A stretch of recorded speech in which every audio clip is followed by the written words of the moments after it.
I was struggling with what to talk to you about on the podcast this week. I always want to make sure that I'm bringing you value and that I'm sharing content that you can actually use. And so I started thinking about the conversations that I've been having recently. And with Thanksgiving less than 2 weeks away, as I am recording this, naturally the holidays have been a common theme. And what I found is that there are a lot of mixed feelings around the holidays, right? Some people are really excited about them. Some people are dreading them. Some people are wishing that we could skip straight past New Year's and just be done with all of it already. And for a lot of us, there's some mixture there, right? Some combination of different feelings around the holiday season. And so I thought today I would share with you three different yogic practices that you can take off the mat, no mat required, to help you navigate the holiday season with a little more grace and a little more ease. Now, don't worry, these are not fancy rituals. They're not long practices. They're just different concepts and philosophies from the yogic tradition that you can carry with you and embody in your real life, and especially when things feel full, when life feels messy, or when it's more emotionally charged, right? So, in this episode, now that I figured out what I want to talk about, we're going to talk about how to shift out of self judgment and into a space of compassion.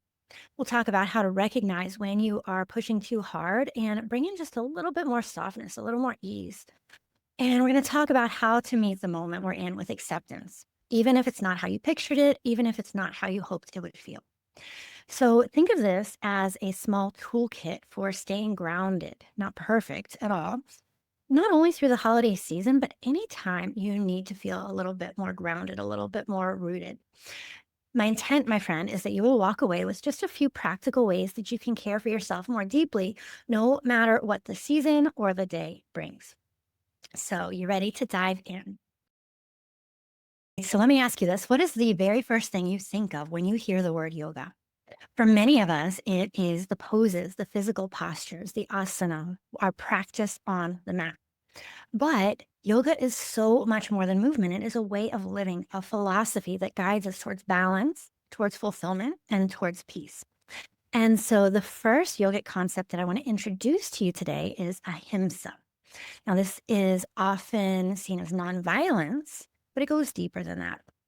Ahimsa is about practicing compassion, but not just in action, also in our thoughts and our words, especially towards ourselves. Ahimsa is a practice of choosing compassion over judgment, kindness over force, and care over criticism. And let's be honest, a lot of us struggle with this, right? Not so much necessarily in how we treat others, but in how we treat ourselves. And so, especially during the busy holiday season, what I see is that so many women push through stress, judge themselves for not being able to juggle all the things. And then on top of that, they feel guilty for not doing or being enough. Ahimsa invites a shift, an invitation, like I said, to choose that compassion instead of criticism. How can we put this into action in our daily lives? Be a detective in your own mind. Notice your inner voice. Notice how you're talking to yourself. Be mindful to speak to yourself like you would speak to somebody that you care deeply about. When you notice yourself speaking harshly to yourself, see if you can turn that around.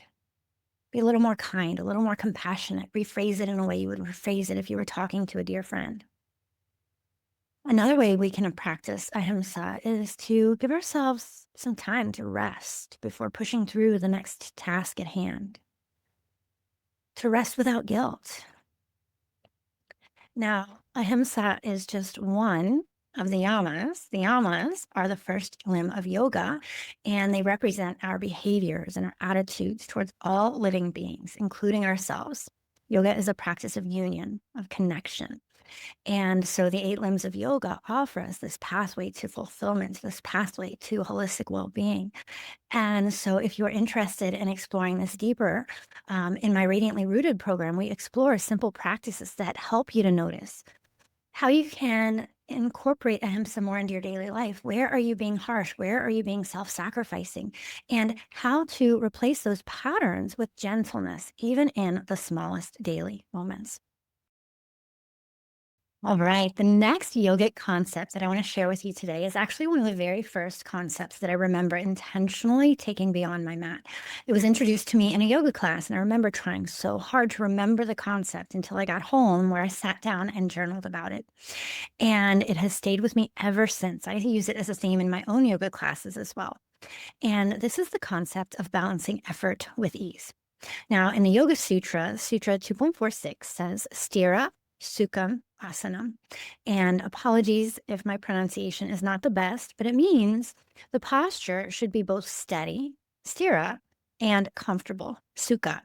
And this is where we balance strength with grace, steadiness with ease.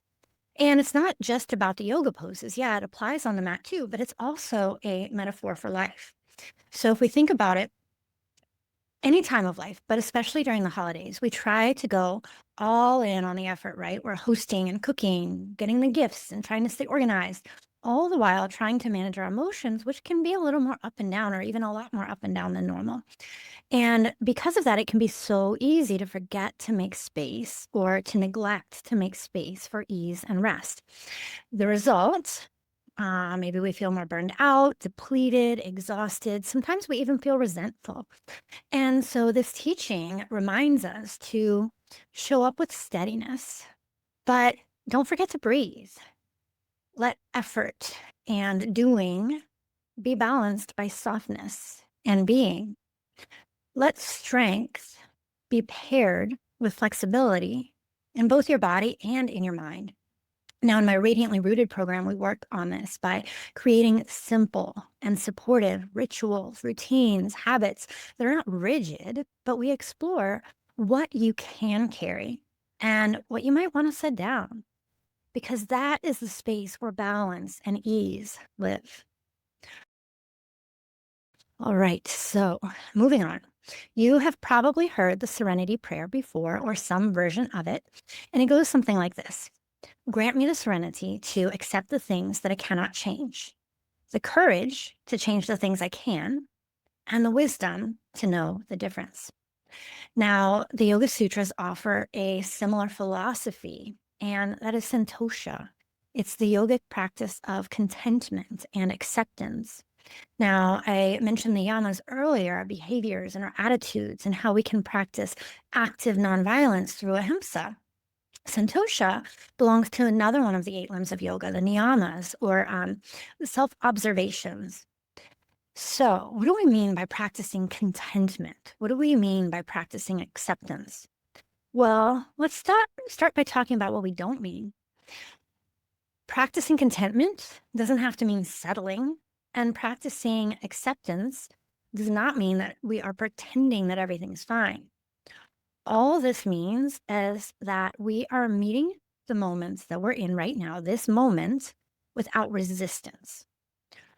So this is what happens when you stop chasing a different version of the moment you're in right now, and you let this moment be enough instead of pushing for something to be different.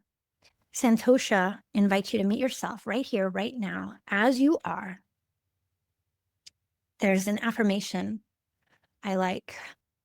In this moment, all is well and as it should be. In this moment, all is well and as it should be. And I'll be honest, some days that just doesn't sit. So here's an alternative that might feel better. This is where I am today. This is what I have the capacity for. And that's okay. So how do I practice this? Well, on the mat, Santosha might sound like, I'll honor my body's limits today. It might look like modifying a pose or resting in child's pose without feeling any sense of shame. Off the mat in our daily lives, it might sound like, I don't have to love this moment, but I can be with it. It might look like canceling a plan when your body needs more rest, or not spiraling into a guilt cycle because you weren't productive enough. Just like Ahimsa, Santosha is not passive, but it is powerful in its simplicity. Simple, not easy.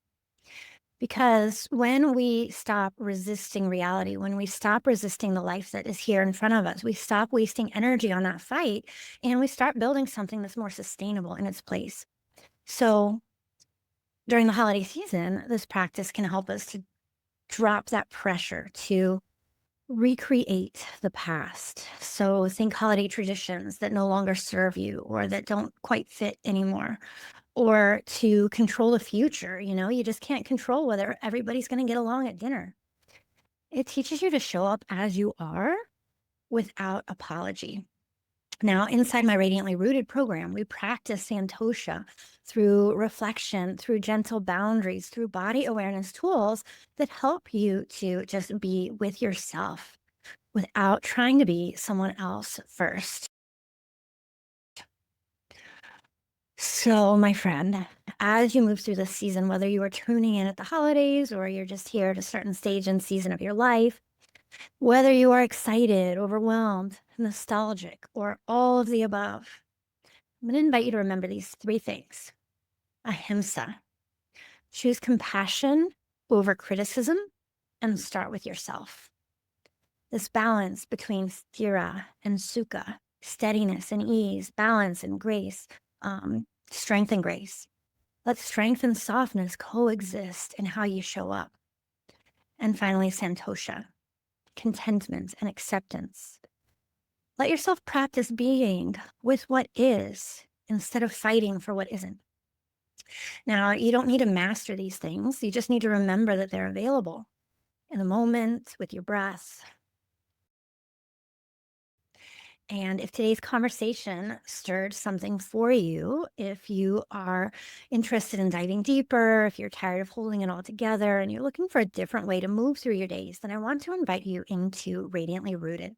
This is my guided yoga-based journey for women who are ready to stop pushing so hard, stop proving their worth, and finally come back home to themselves.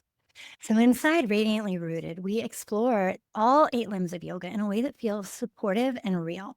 So it's not performative, it's not perfection driven. It's just honest practices that you can carry with you into your daily life. And it's not about doing more, but it's about living with more intention, more presence, more mindfulness, more clarity, and more care for yourself, even when life gets chaotic and full, right? The doors open November 28th. And if you want to be the first to know and get access to exclusive bonuses, you can join the wait list. It's rachelhupp.com/radiance. Now, this is a space to soften, realign, and come home to who you are. I would love to see you there. And I mentioned at the beginning of this episode that I was having a hard time thinking about what I wanted to bring to you today, what message would serve you the best. And so, sometimes I have all kinds of ideas and I film 3 or 4 videos in a row because I'm so excited. And other times, like today, I'm like, oh my gosh, what do they need to hear? So if you have something that you want to hear, share it in a comment below. Let me know. And if you have a tip to add on to today's episode, you can add that in the comments as well. All right, my friend, I will see you in the next episode, and I wish you a beautiful season, whatever season you're in. Thanks for listening to Radiantly Rooted with Rachel. If this episode brought you a little more clarity, grounding, or inspiration, I'd love it if you shared it with a friend or left a quick review. It really helps more women find this space and feel supported on their own path. And if you are craving more soulful support, head on over to rachelhupp.com to join my email list. That's where I send free resources, gentle guidance, and invitations to go deeper. Until next time, trust yourself and root in to what matters. Because the life you want, it starts by coming back home to you.